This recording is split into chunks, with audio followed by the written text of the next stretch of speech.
வேதத்தை நேசிக்கிறீங்க. நான் சிநேகிக்கிறேன். என்னை சிநேகிக்கிறவர்களே நான் சிநேகிக்கிறேன். என்னை சிநேகிக்கிறவர்களே நான் சிநேகிக்கிறேன். சில பேர் சொல்லுவாங்க, நீ என்ன சிநேகம் பண்ண நான் விடவே மாட்டேன்னு சொல்லுவாங்க. இந்த சிநேகம் பண்ணுங்க அவருடைய கஷ்டம் கேட்டுருவாங்க.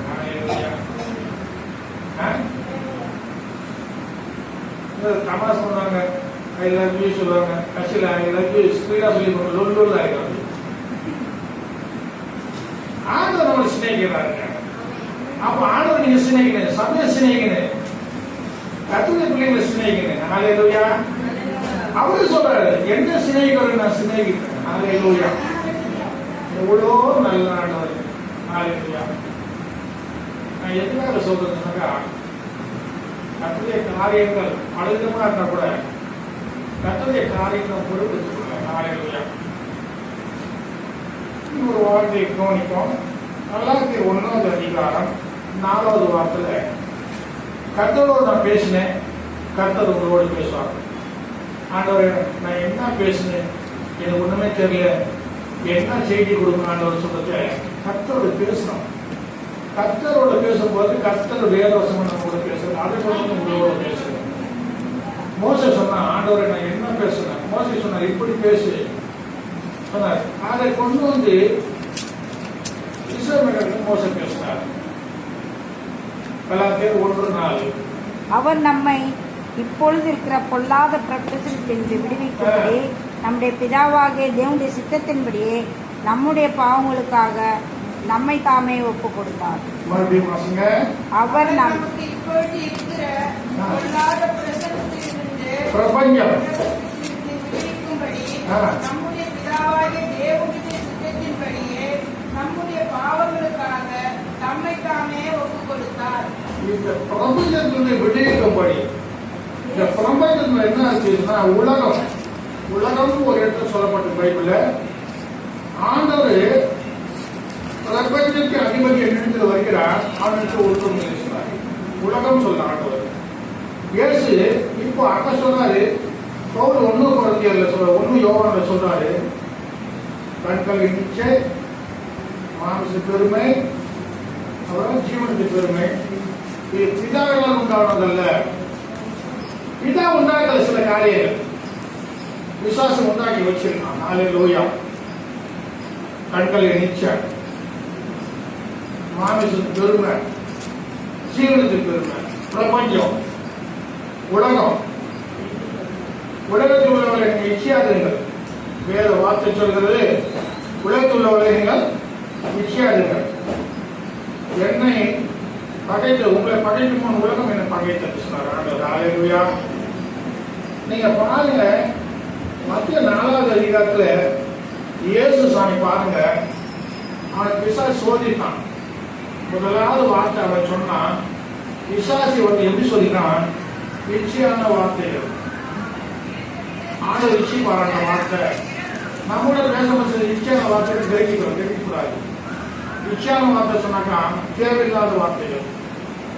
அவன் தேவனத்தை போய் சொல்றான், முதலாவது இந்த கல்லுகள் அப்பமாகும்படி சொல்லு சொல்றாரு. அப்ப ஆண்டவர் சொல்றாரு, மனுஷன் அப்பத்தினால தேவனுடைய வார்த்தையால கேட்பான். அப்போ அதுல என்ன சொல்லப்பட்ட முதலாவது கேள்வி, கண்களின் இச்சை. சில பேர் மாம்சம் மேல வந்து அந்த கண்ணை பார்த்ததுதான் விரும்புவோம். இச்சை நாவி சொல்லுவாங்க. அது மற்றவங்க பார்த்து அவன் நல்லா இருக்கான், இவன் நல்லா இருக்கான், அவன் நல்லா இருக்கான், இச்சை நாவை பற்றி பேசுவோம், பேசக்கூடாது. 2வது ஆண்டவர் என்ன சொன்னார், அவரு 2வது கேள்வி கேட்கலாம், நீ தேவகுமாரனா, வானத்திலிருந்து ஒதுக்கிடு, உள்ள தேவதூதன் எழுதுவார்கள். இதை பார்க்க அசத்தியான ஒரு கேள்வி, இச்சையான ஒரு கேள்வி. ஆண்டவர் இது கீழ்படியில. இதெல்லாம் ஒரு உலகத்தில் உண்டான ஒரு இச்சையான கேள்விகள், தேவையில்லாத கேள்வி அவன் கேட்கிறான். அவன் கேட்கலாம், ஆண்டவர் சொல்றாரு, எல்லாமே வேதம் சொல்லி எல்லாம் முடிச்சாச்சு, இவ வேதத்துல மறுபடியும் பெறட்டும். அவன் சொல்றான், கல்ல அப்பவாங்க இல்ல தேவன் வார்த்தை அடைக்கிறப்பா. 2வது சொல்ற தாய புதி தேவனுக்கு ஒன்று சொல்லிடுறான். அப்ப சொல்றாரு, தேவனே பரீட்சை பாராதிருப்பாயாக. இச்சைகளை 2வது கேட்டு ஆண்டவர் பதில் கீழ்ப்படியல, அவன் சொல்றது ஏத்துக்கல. மூணாவது கேள்விக்கு வர்றாரு, இந்த பிரபஞ்சம்லாம் காட்டி என்ன பணிந்து போற, இதெல்லாம் நான் உனக்கு தரேன்னு சொல்றேன், பணிந்து போற. அப்ப ஆண்டவர் சொல்றாரு, தேவனை தவிர யாரையும் நான் பணிந்து கொள்ளக்கூடாது சொல்றேன். ஹல்லேலூயா. இது ஒரு இச்சிக்கிற அந்த ஆண்டவர் இச்சிக்கல. அவர் மாமிச கண்கள் இல்லை, அவருக்கு ஜீவனத்துக்கு பெருமை இல்லை, அவருக்கு இன்னொன்னு பிரபஞ்சம் எதுவும் இல்லை, பெருமையே இல்லை அவருக்கு. அதான் பவுல் சொன்னாரு, ஆசைகளை சிலுவை அழைத்திருந்தார். இச்சையான ஆசைகளை சொல்லிட்டு பவுல் கலாச்சாரம் 5:24 சொல்றாரு. கலாச்சாரம் 5:24 சொல்றாரு. ரொம்ப அருமையா சொல்றாரு. இது பெரிய பிரசங்கமா பண்ணலாம். ஒரு வாரத்துல இதை மாற்றி மாற்றி மாற்றி சப்ஜெக்ட் பேசலாம். நிறைய பேர் பேசியிருக்காங்க. தேவனத்துல உபவாசம் வெளியே உபவாசத்தை கேட்டா என்ன பேசணும்னு சொல்லிட்டு நீ பேசு. அப்போ கிறிஸ்துவனுடையவர்கள்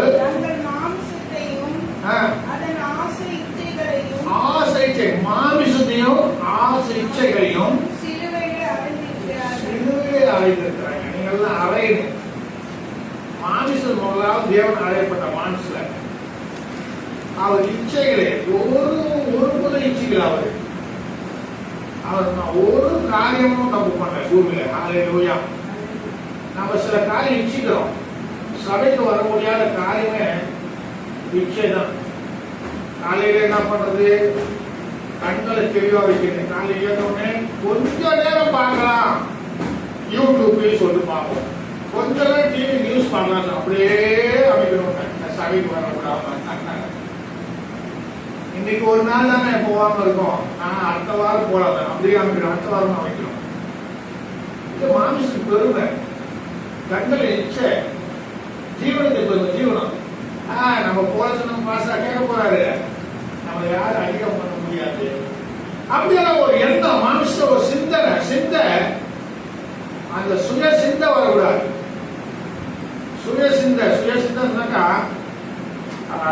நீதிமொழிகளை சொல்லப்பட்ட வார்த்தை பார்த்தாக்கா அவர் என்ன சொன்னாக்கா, நீதிமொழிகள் 3:5 எவ்வளவு வார்த்தை சொல்லு, சுய புத்தியின் மேல் சாயாமல், உன் சுய புத்தியின் மேல் சாயாமல் உன் முழு இருதயத்தோடு கர்த்தரில் நம்பிக்கையாயிருந்து உன் வழிகளெல்லாம் அவரை நினைத்துக்கொள். அப்பொழுது அவர் உன் பாதைகளை செவ்வைப்படுத்துவார்.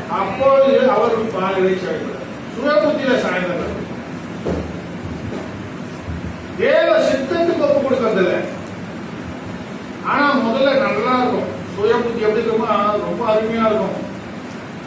ஆதியாகமம் 3வது அதிகாரத்துல, ஆதியாகமம் 3வது அதிகாரம் அதுல 6வது வார்த்தை பார்த்தாக்கா, அந்த அம்மா ஆதாம் ஏவாளை பத்தி நம்ம பார்க்கும்போது அந்த அம்மா அந்த சுய இச்சையை பத்தி வர்ணிக்கிறாங்க. வாசிப்போம். அப்பொழுது ஸ்ரீயானவள் அந்த விருட்சம் புசிப்புக்கு நல்லதான், பார்வைக்கு இன்பமான உலகம்,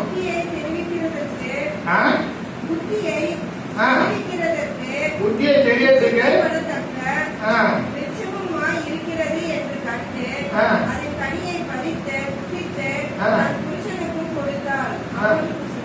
பாருங்க.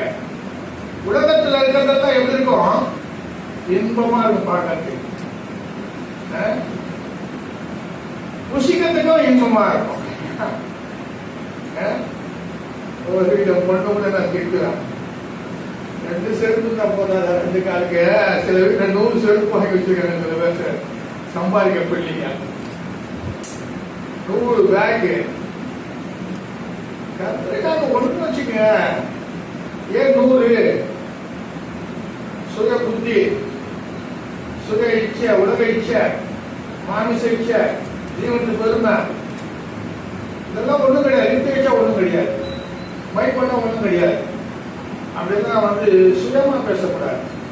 துணிய புத்தி கொண்டு பேசக்கூடாது. தேவ சித்தத்தை அறிந்து கொள்ள. ஹalleluya. இந்த ஏன் சொன்னாங்க, அந்த அம்மா என்ன சொல்றாங்க, அந்த 3-6 மணிக்கு படிக்கல ஆகியாம. அப்பொழுது ஸ்திரீயானவள் அந்த விருட்சம்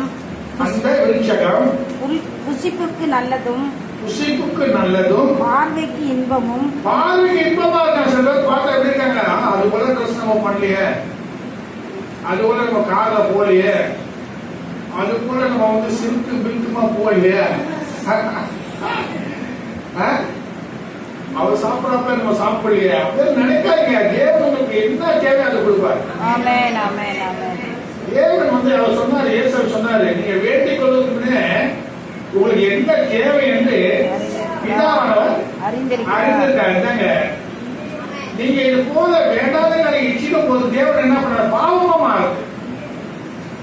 நீங்க காரியங்களை இச்சிக்கும் போது, தேவையில்லாத காரியம் சிந்திக்கும் போது, தேவையில்லாத காரியம் நீங்க கண் வைக்கும் போது, அதை இச்சிக்கும் போது அது பாவமா மாறும். யாக்கோப்பு அதிகாரம் 1வது அதிகாரம் 16வது வார்த்தை வாசிப்போம். யாக்கோப்பு அவன் தன் சுய இச்சையினாலே இழுக்கப்பட்டு தன் சொந்த இச்சையினாலே இழுக்கப்பட்டு சிக்குண்டு சோதிக்கப்படுகிறான்.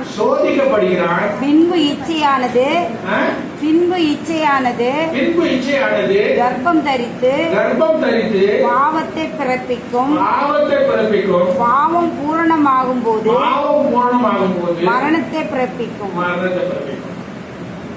இச்சை எப்படி இருக்கு பாத்தீங்களா? ஆண்டுக்கு விரோதமான இச்சையா, பிறர் போல இச்சையாக இருப்பாயாக. கட்டளை இருக்கு.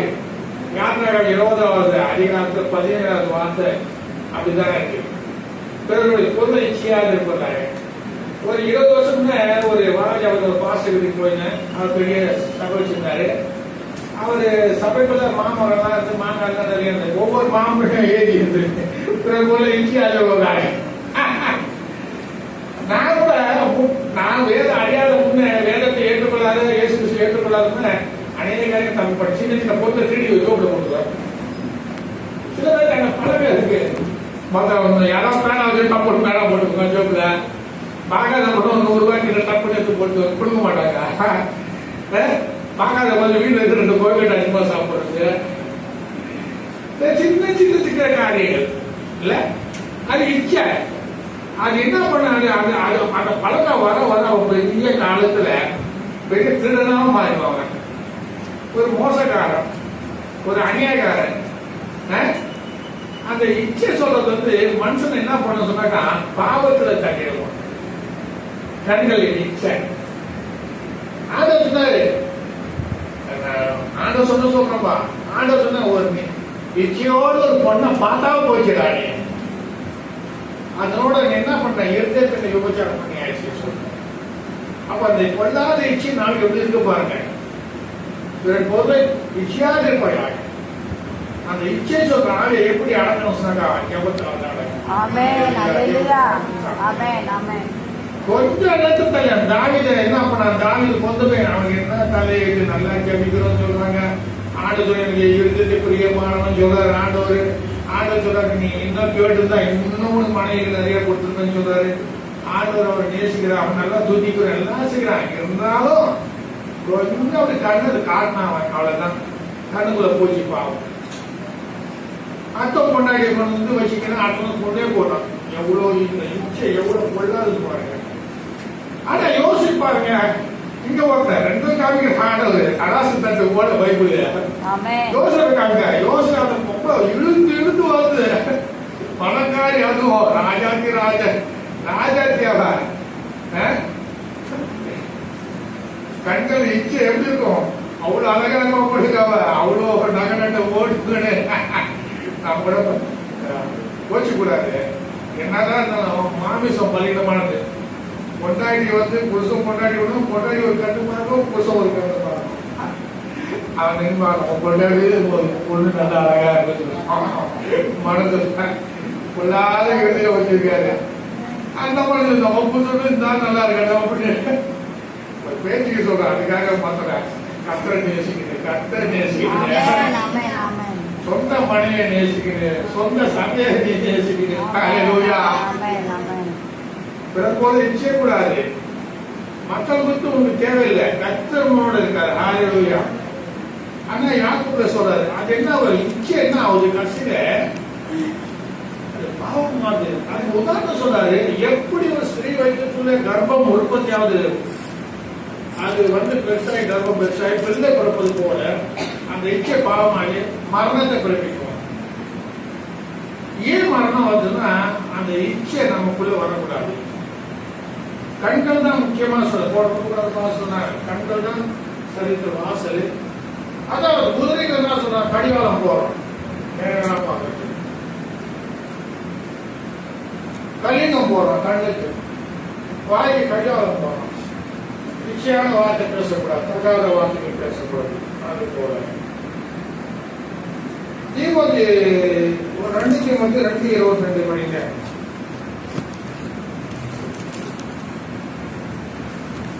2 தீமோத்தி 4:3 படிங்க. 2 தீமோத்தி 4:3 வார்த்தை. ஏனென்றால் ஆ, அவர்கள் ஆரோக்கியமான உபதேசங்களை ஆ, பொறுக்க மனதில்லாமல் ஆ. செவித்திட உள்ளவர்களாகியே தங்கள் சுய இச்சைக்கேற்ற போதகங்களை தங்களுக்கு திரளாக சேர்த்து கொண்டு போதும். சுய இச்சை கேட்க போதுங்க. இன்னைக்கு நான் யாரையும் குறை சொல்றது இல்லை, நம்ம குறை சொல்றதுக்கு வரல. வேதத்தை நல்லா அறிந்தவங்க, தேவனுக்கு பயப்படுறவங்க மற்றவங்க பத்தி பேசக்கூடாது. நான் பெரிய ஆள் இருந்தா வேதம் தெரியும், எனக்கு எல்லாமே தெரியும் சொல்லாரு. சாம்சுந்தரையா கிட்ட சில போய் கேட்பேன், அவர்களே எனக்கு தெரியல, அவர் பார்த்து சொல்றேன்னு சொல்றாரு. இன்னைக்கு என்ன பண்றாங்க, மற்றவங்களை நியாயம் இருக்கிறாங்க. இந்த வசனம் சரியில்லை, இந்த போதகர் சரியில்லை. சுய இச்சை கேட்ட போதகர் அங்க போனாங்க, பாடுவாரு பாடுவாரு. அதெல்லாம் சுய இச்சை கேட்ட போதகர்லாம் கேட்கக்கூடாது. தேவ சித்தப்படி செய்யற போதகரை பாருங்க. ஆமென். சுய இச்சை அந்த போதகர் ரகசியமா பாவம் பண்ணாரு. இச்சை பாவம் இருக்கு, 4 கொண்டாடி வச்சிருப்பாரு. அதை எப்படி பண்ணலாமணி அவர் அநியாயம் பண்ணுவாரு, அக்கிரம் பண்ணுவாரு, தேவனுக்கு விரோதமா செய்வாரு. ஆனா வாய் நல்லா பேசும், இவருக்கும் கேடு உள்ளதான். சுய இச்சை கேட்ட போதகர் தேடக்கூடாது, சத்தியத்தை சத்தியமா சொல்ற போதகர் தேட. ஹல்லேலூயா. ஏன் சொல்றதுனாக்கா, நீங்க பாருங்க, இந்த விசேஷமான காரியங்கள் என்ன சொன்னாக்கா, கண்களை இச்சை சொன்னா எத்தனை பாருங்க, இச்சைகளை சிலுவையை அழைத்திருக்காங்கன்னு சொல்லி நம்ம 4:5 பார்த்தோம். அதுக்கு காரியம் பாலியலுக்குரிய இச்சை 2 தீமோத்தி 2:20 குறிச்சிக்கங்க. நிறைய காரியங்கள் சொல்ல முடியாது. சரீர இச்சை ரோமர் 6:12 இருக்கு. லோகிய இச்சை சொல்லிட்டு 1 யோவான் 2:17 உலகம். அவயங்களின் கோஷைகிற இச்சை யாக்கோபு 4:1 இருக்கு. பிசாசு இச்சை 2 தீமோத்தி 2:26 இருக்கு. கண்களை இச்சை துரிச்சை 1 யோவான் 2:14 இருக்கு. அப்புறம் துரிச்சை அது பாருங்க 3 கொலோசியர் 3:5 இருக்கு. பற்பல இச்சை 2 தீமோத்தி 3:6 இருக்கு. சுய இச்சை தீமோத்தி 4:3 இருக்கு. மோக இச்சை 4:4 1 Thessalonians 4:4 இருக்கு. மாமிச இச்சை எபேசியர் 2:3 இருக்கு. மோசம் போக்கம் இச்சை எபேசியர் 4:22 இருக்கு. அசுத்த இச்சை 2 பேதுரு 2:10 இருக்கு. பலவிதமான இச்சை 1 தீமோத்தி 6:9. மன இச்சை பாவ இச்சை ரோம 7:5 இருக்கு. ஆசை இச்சை 1 தீமோத்தி 6:9. இப்படி அநேக காரியம் இச்சையை குறித்து பேசினே போலாம். இது பெரிய சப்ஜெக்ட். இச்சைக்கு இடம் கொடுக்கூடாது. இச்சைக்கு சொன்னாக்கா தேவ சித்தத்துக்கு தான் இடம் கொடுக்கணும். நீயா சொந்தமா எந்த காரியம் செய்ய தேவத்தை கேட்டு அதுக்கப்புறம் என்ன பண்ணா, தாவீதை திருத்திட்டான். யோசேப்பு தேவனுக்கு நான் பயப்படுறேன், இந்த பாவத்தை நான் எப்படி உடன்படுகிறேன், தேவ பயம் இருந்திருக்க. அவன் கட்சியில உணர்ந்தான், அவனுக்கு தண்டனை கிடைச்சது தாவீது. அவன் இச்சிட்டான், அது கொலை பண்ணான், பாவத்தில் கொண்டு போய் கொடுத்தது இச்சை. கட்சியில் அவன் தண்டனை நிறைவேற்றி. அதுக்கப்புறம் என்ன பண்றான் அவன் தேவனுக்கு பிரியமா நடக்கும். தண்டனை இருக்கு, எல்லாத்துக்கும் எதிர்வினை இருக்கு. ஆமென். எதிர்வினை இல்லாம இல்ல. நீ தேவனுக்கு காணிக்கை கொடுத்தாலும் தேவன் திருப்பி தருவார். ஆமென். தேவனுக்கு என்ன செய்து தேவன் திருப்பி எதிர்வினை இருக்கு. ஆமென். எந்த விதமான நீங்க தான தர்மங்கள் நன்மைகள் தேவனுக்கு எது செய்தாலும் தேவனுக்கு எதிர்வினை இருக்கு. ஹல்லேலூயா. அதனால நீங்க தேவனுக்கு கீழ்ப்படிங்க. பிசாசுக்கு எதிர்த்து வசனம் இருக்கு. தேவனுக்கு கீழ்ப்படிங்கள், பிசாசை எதிர்த்து நிற்குங்கள் சொல்றது. அதனால லூக்கா 12:15-20 என்ன சொல்லப்படுங்க, மதிக்கடன் சொல்லப்படுது. தேவன் அவமதிக்கிறனால மதிக்கடன். மதிக்கடை என்ன செய்வாங்கன்னா அவிசுவாசியா இருப்பான். மதிக்கடன் சொல்ற எப்படி இருப்பான்? அவிசுவாசியா இருப்பான். அவன் இச்சிக்கிறதுனால அவன் மதிக்கடன் போயிடுவான். மதிக்கடன் பற்றி என்ன சொல்லப்பட்டிருக்கு? நீதிமொழி 18:7 மதிக்கடன் பற்றி சொல்லப்பட்டிருப்பாங்க. நீதிமொழி 18:7 சொல்லப்பட்டிருக்கு மதிக்கடனை பற்றி.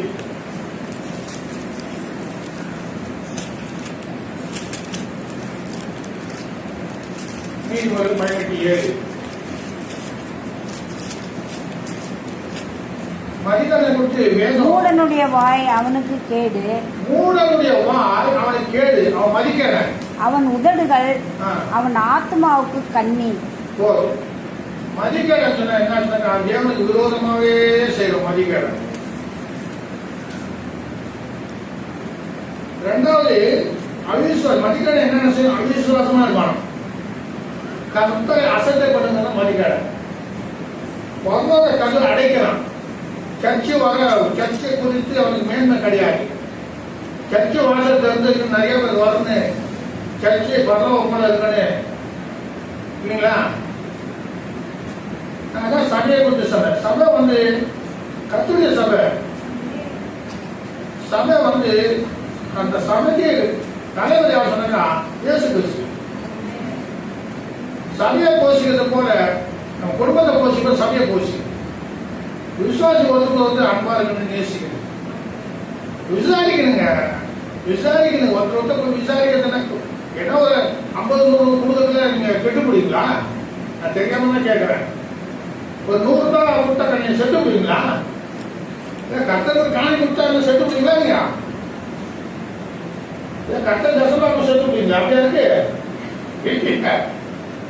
கொடுக்கறதால ஆசிர்வாதம் தானே. மதிக்கடன் இருக்கக்கூடாதுல்ல. லூக்கா 13 மதிக்கடன் சொன்னாரு. அவன் விளைஞ்சுதான் நிறைய விளைஞ்சிட்டு அவன் சொல்றான், நான் பெரிய பெரிய கலைஞர்களை கட்டி அதுல வச்சு ஆத்தமே உண்டு சித்தி திருப்தியாச்சுனா ஆண்ட